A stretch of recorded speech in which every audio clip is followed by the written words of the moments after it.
السلام علیکم پیارے دوستو، زلفی نالج لینڈ ورلڈ میں خوش آمدید۔ سلطان صلاح الدین ایوبی رحمۃ اللہ علیہ۔ صلاح الدین، تم یہ ممبر دیکھ رہے ہو۔ سلطان نور الدین محمود زنگی نے انتہائی جذباتی اور پرسوز لہجے میں کہا، حق تعالیٰ نے مجھ عاجز بندے کو اپنے در رحمت سے سب کچھ عطا کیا، بس ایک آخری خواہش باقی رہ گئی ہے کہ میری آنکھیں اس وقت بند ہوں جب بیت المقدس فتح ہو چکا ہو اور وحدہ لا شریک کے نام لیوا قطار در قطار مسجد اقصی میں داخل ہو رہے ہوں، اور پھر میں اس ممبر پر کھڑے ہو کر اہل ایمان سے خطاب کروں، چاہے اس خطبے کے دوران مجھے موت ہی کیوں نہ آ جائے۔ یہ کہتے کہتے سلطان نور الدین محمود زنگی کی آنکھوں میں آنسو آ گئے۔ آپ سلطان عادل ہیں، حق تعالیٰ آپ کی یہ خواہش بھی پوری کرے گا۔ یہ جذباتی منظر دیکھ کر صلاح الدین ایوبی کی آنکھیں بھی اشکبار ہو گئی تھیں۔ اللہ نے آپ کو ہم مسلمانوں کے لیے سائبان بنایا ہے، مجھے یقین ہے کہ آپ تا دیر سلامت رہیں گے اور بیت المقدس کی فتح آپ ہی کے زیر قیادت ہوگی۔ یہ کوئی نہیں جانتا کہ کل کیا ہوگا۔ خلاف توقع آج سلطان نور الدین زنگی کا لہجہ بہت اداس تھا۔ اگر وہ منظر دیکھنے سے پہلے میری آنکھیں بجھ جائیں اور میں زیر خاک سو جاؤں تو تم اپنی آنکھیں کھلی رکھنا اور اس وقت تک جاگتے رہنا جب تک کہ تثلیث کا آخری بندہ بھی سرز مقدس کی حدود سے باہر نہ نکل جائے۔ تثلیث کے بندوں سے سلطان عادل کی مراد عیسائی تھے، جو آج بھی تین خداؤں کو مانتے ہیں۔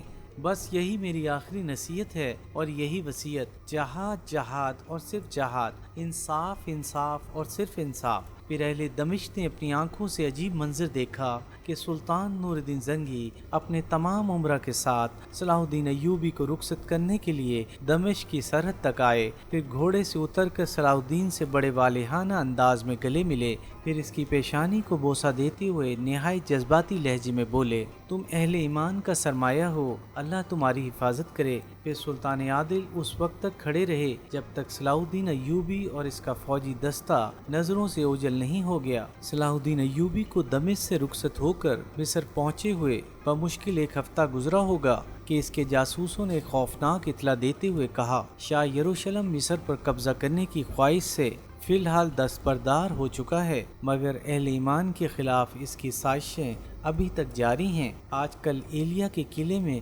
مسلسل صلیبیوں کا اجتماع ہو رہا ہے تاکہ وہ اس قلعے کو مضبوط مرکز بنا کر حجاز مقدس پر قبضہ کر سکیں۔ حجاز مقدس کا ذکر سن کر صلاح الدین ایوبی کے چہرے پر شدید اذیت و کرب کا رنگ ابھر آیا۔ جاسوسوں نے اس خوفناک منصوبے کی مزید تفصیلات بتاتے ہوئے کہا، ان صلیبیوں کو در پردہ شاہ یروشلم اموری اور سسلی سکلیہ کے حکمراں کی بھرپور حمایت حاصل ہے۔ اگر فوری طور پر اس کا تدارک نہیں کیا گیا تو بہت زیادہ مشکلات پیدا ہو سکتی ہیں۔ یہ خبر سن کر صلاح الدین ایوبی نے ایک دن کی بھی تاخیر نہیں کی، مصر کا انتظام اپنے والد کے سپرد کیا اور ایک لشکر جرار لے کر اسکلان اور رملہ کی طرف بڑھا۔ ایلیا کے راستے میں یہ دونوں شہر ایک آہنی دیوار کی حیثیت رکھتے تھے۔ اس دیوار کو گرائے بغیر صلاح الدین ایوبی ایلیا تک نہیں پہنچ سکتا تھا، پھر بھی اس نے بندگان خدا کا خون بہانے سے گریز کیا اور دونوں شہروں کے عیسائی حکمرانوں کے نام ایک خصوصی پیغام بھیجا۔ اگر اسلامی لشکر کو اسکلان اور رملہ سے گزرنے کے لیے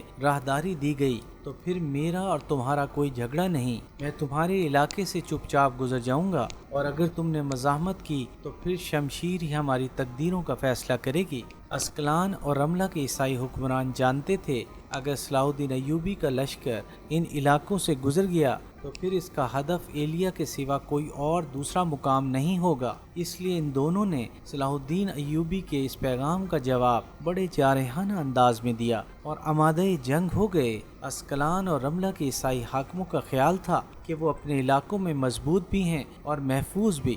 بالآخر ان دونوں مقامات پر ایک خونریز جنگ ہوئی جس میں میدان صلاح الدین ایوبی کے ہاتھ رہا۔ بے شمار عیسائی فوجی قتل ہوئے، جس کے نتیجے میں یہ دونوں شہر صلیبی فتنہ گروں سے پاک ہو گئے۔ عام باشندوں سے صلاح الدین ایوبی نے کوئی تعرض نہیں کیا۔ بوڑھے، عورتوں، بچوں اور صلح پسند عیسائیوں کو امان بخشی گئی۔ صلاح الدین ایوبی کا یہ طرز عمل دیکھ کر عیسائیوں کی بڑی تعداد مسلمان ہو گئی۔ پھر وہ مرد مجاہد بحر احمر کی طرف بڑھا، جس کے شمالی حصے پر خلیج عقبہ واقع ہے، اور یہی عیسائیوں کا مضبوط ترین قلعہ ایلیا ہے، جو اس وقت اسلام کے خلاف سازشوں کا مرکز بنا ہوا تھا۔ جیسے ہی صلاح الدین ایوبی کی فوج ایلیا کے قریب پہنچی، صلیبی سپاہی محصور ہو گئے۔ ان کے پاس کئی سال کا سامان رسد موجود تھا، اس لیے وہ بڑے اطمینان کے ساتھ قلعہ بند ہو گئے۔ ایلیا کے عیسائیوں کا خیال تھا کہ صلاح الدین ایوبی زیادہ دن تک محاصرہ جاری نہ رکھ سکے گا اور آخر تنگ آ کر مصر کی طرف لوٹ جائے گا، مگر صلاح الدین ایوبی نے خیمہ زن ہوتے ہی اپنے جنگی ماہرین سے کھلے الفاظ میں کہہ دیا تھا، میں ناکام واپس جانا بھی نہیں چاہتا اور زیادہ دن انتظار بھی نہیں کر سکتا۔ تمام جنگی ماہرین صلاح الدین ایوبی کے فیصلے پر حیران تھے۔ ان کی سمجھ میں ایسی کوئی چال نہیں آ رہی تھی کہ جس کے ذریعے انتہائی مختصر وقت میں اس جنگ کا نتیجہ برآمد ہو سکے۔ آخر اس محاصرے کو کئی ماہ گزر گئے۔ اسلامی لشکر نے اپنی منجنیقوں سے قلعے کی فصیلوں پر مسلسل سنگ باری کی، مگر دیواریں اتنی مضبوط تھیں کہ شگاف تو کجا ان میں ہلکی سی دراڑ بھی نہ پڑ سکی۔ اس دوران صلاح الدین ایوبی سخت اذیت میں مبتلا تھا۔ اگر وہ ایلیا کا محاصرہ اٹھا کر واپس چلا جاتا تو یہ احساس اسے سکون سے جینے نہیں دیتا کہ صلیبیوں کی یہ سازش حجاز مقدس کے حوالے سے کیا گل کھلائے گی، اور اگر زیادہ دن تک محاصرہ جاری رکھتا تو یہ اندیشہ اسے مضطرب رکھتا کہ اس کی عدم موجودگی میں کہیں مصر اندرونی شورشوں کی لپیٹ میں نہ آ جائے۔ اسی پریشانی کے عالم میں وہ ہر نماز کے بعد طویل دعا کرتا، اے مالک و بحر و بر، تو اپنی طاقت کے ہر زاویے اظہار پر قادر ہے، جسے چاہے برقرار رکھے اور جسے چاہے مٹا دے۔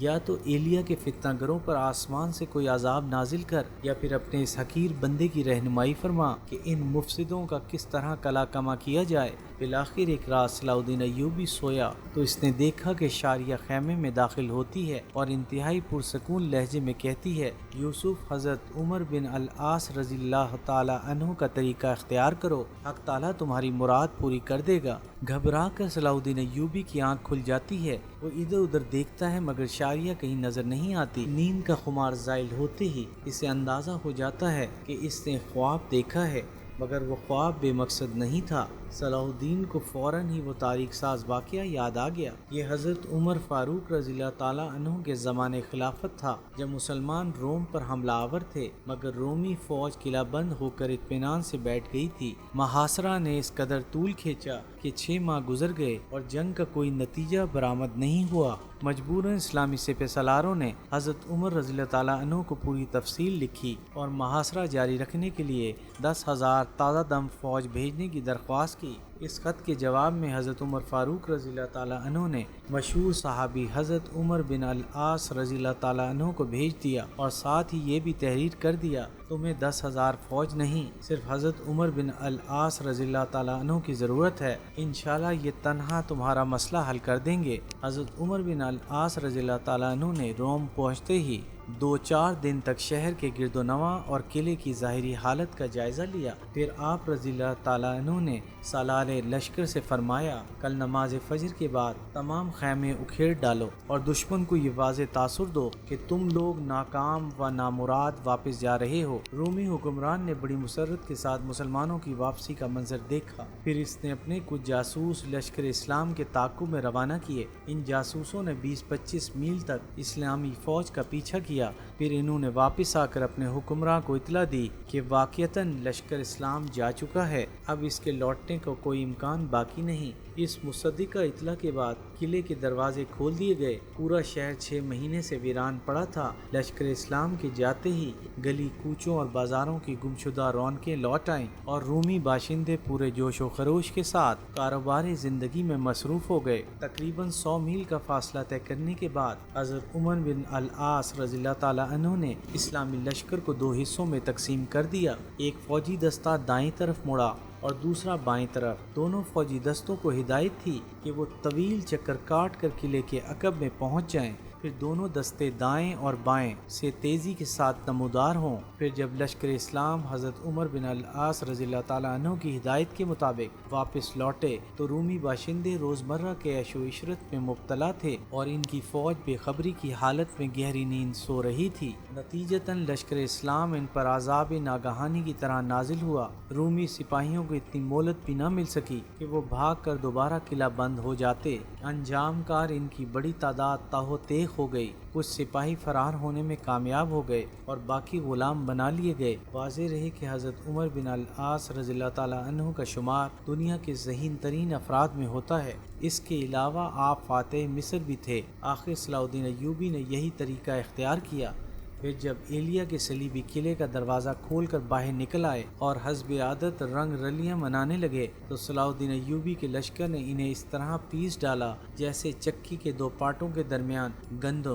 عیسائی سپاہیوں کی ایک بہت ہی معمولی تعداد فرار ہونے میں کامیاب ہو سکی، نصف سے زیادہ مزاحمت کرتے ہوئے قتل ہو گئی اور باقی نے ہتھیار ڈال کر امان طلب کی، مگر صلاح الدین ایوبی نے انہیں معاف نہیں کیا کیونکہ وہ متعصب اور فتنہ گر سپاہی تھے۔ سب سے زیادہ حیرت کی بات یہ تھی کہ ایلیا میں عام شہریوں کا نام و نشان تک نہیں تھا، گلی گلی کہبہ خانے آباد تھے جہاں صرف خوبصورت عیسائی طوائفیں ہی رہتی تھیں۔ صلاح الدین نے فوری طور پر ایلیا سے ان بدکار عورتوں کو نکال دیا، پھر اپنے ایک فوجی دستے کو اس کام پر مامور کر دیا کہ صلیبیوں کے ظلم و ستم سے تنگ آ کر جو مسلم خاندان ایلیا ہجرت کر گئے تھے انہیں دوبارہ ان کے آبائی وطن میں آباد کیا جائے۔ ایپیسوڈ 52 اختتام پذیر ہوئی۔